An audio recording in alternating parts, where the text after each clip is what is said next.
Hello বন্ধুরা, আসসালামু আলাইকুম। আশা করি সবাই ভালো আছেন। রত্নার ছাদ বাগানে আপনাদেরকে স্বাগতম। তো বন্ধুরা, সকাল সকাল ছাদে চলে আসলাম। লেবু আর আম গাছগুলোতে মুকুল এসছে, আর এগুলো একটু দেখতে যে কি অবস্থা।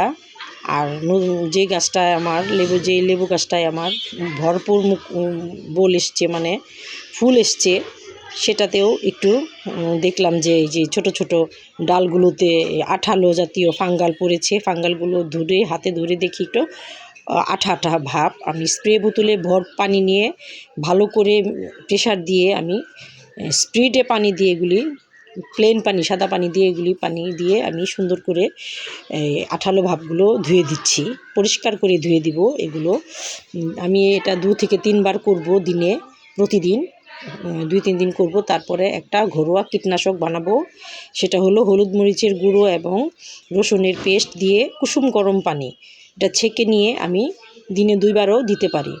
কারণ মুকুল সবেমাত্র মুকুল ধরা শুরু হয়েছে, তখনই আপনার আক্রমণ হয়েছে, ফাঙ্গালের আক্রমণ হয়েছে। এটা এখন থেকে যদি আমি করি তাহলে আমার ফলনগুলো টিকে যাবে এবং ফুলগুলো সুন্দর হয়ে থাকবে আর কি, থাকার সম্ভাবনা আছে। তো বন্ধুরা, আপনারা যদি নতুন ছাদ বাগানি যারা আছেন তারা এভাবে করে দেখবেন, আপনাদের ফলনগুলো টিকে যাবে ইনশাল্লাহ। পরবর্তী রেজাল্টে আপনাদের সাথে আবারও দেখা হবে। আজ এই পর্যন্তই। আসসালামু আলাইকুম।